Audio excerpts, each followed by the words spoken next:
Putin chose this war, and now he and his country will bear the consequences. President Biden didn't mince words. Russia will pay for this. But as Russia marches across the Ukraine, the question remains, what consequences will stop Vladimir Putin?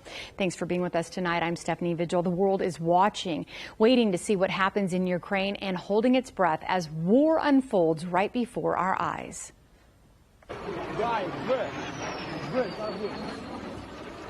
Russia has invaded by land and air, bombarding major cities across the country. Ukrainian civilians taking cover underground or rushing to evacuate as bombs rain down overhead. Tonight, Ukrainian President Zelensky saying 137 civilians and military personnel have been killed in the invasion. To see this happening to the country is just devastating. I just can't believe someone could be so evil.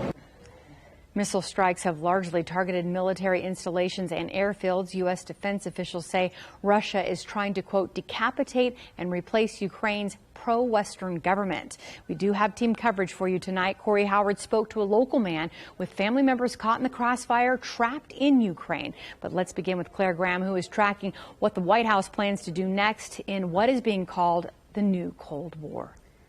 Yeah, Stephanie, before the first explosions went off, world leaders imposed a number of economic sanctions on Russia, hoping to deter Putin from moving forward.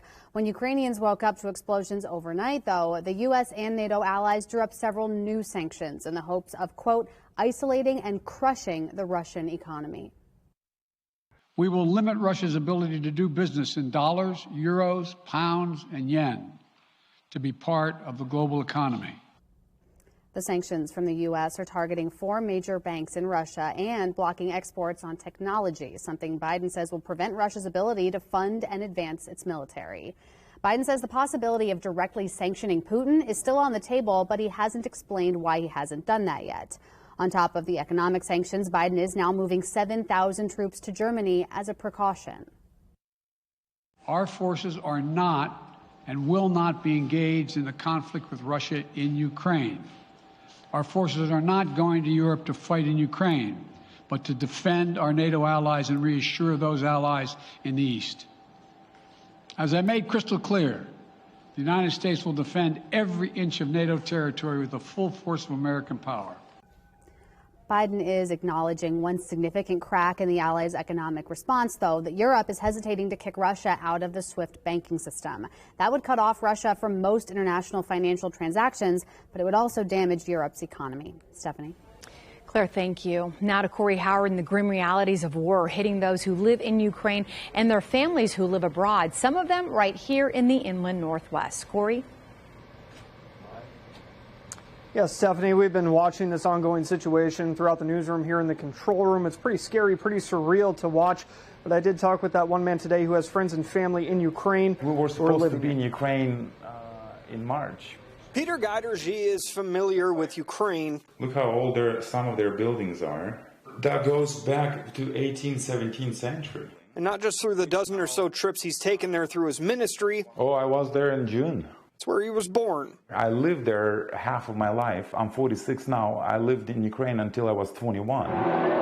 But with Russia's invasion of Ukraine, it's a place he knows he may not see for a while. This might be very long-lasting conflict. The kind of conflict that Peter has seen play out before. Actually, exactly 100 years ago, Ukraine was forced into the Soviet Union. So whatever Putin is doing right now is not new. It's actually been happening every 30, 40 years. It just happens all over and over again. We have purposely designed these sanctions. As President Biden announced sanctions against Russia on Thursday, sanctions Peter doesn't think will deter Putin. You have to understand the mindset of the Russian people. They don't talk, they punch, they kick.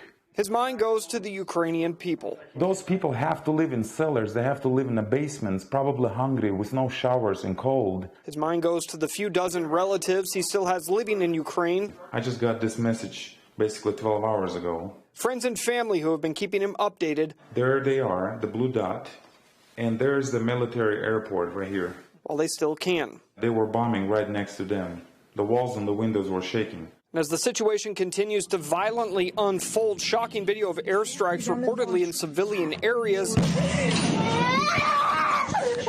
children, caught in the middle of an unprovoked invasion.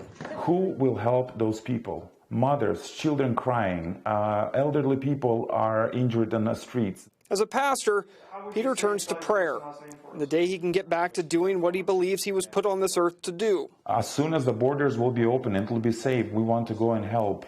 To help the people and the country who helped make him the person he is today. All of my adult life I've spent in America, but my childhood, my personality, my character was formed by the Ukrainian life. Now, of course, it's unknown when this situation might end, but as you heard there, as soon as it does, Peter wants to get back and help. If you'd like to know more about his work, perhaps help out, you can get in contact with him through his email. I put that information for you on our website. Steph? That's good to know. All right, Corey, thank you.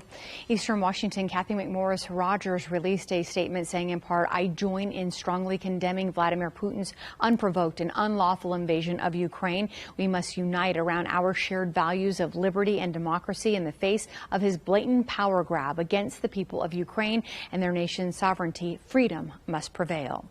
Washington State Governor Jay Inslee releasing a statement saying, in part, all Washingtonians should be outraged both by Russia's unprovoked and destructive attack on Ukraine, a peaceful nation that has embraced democracy.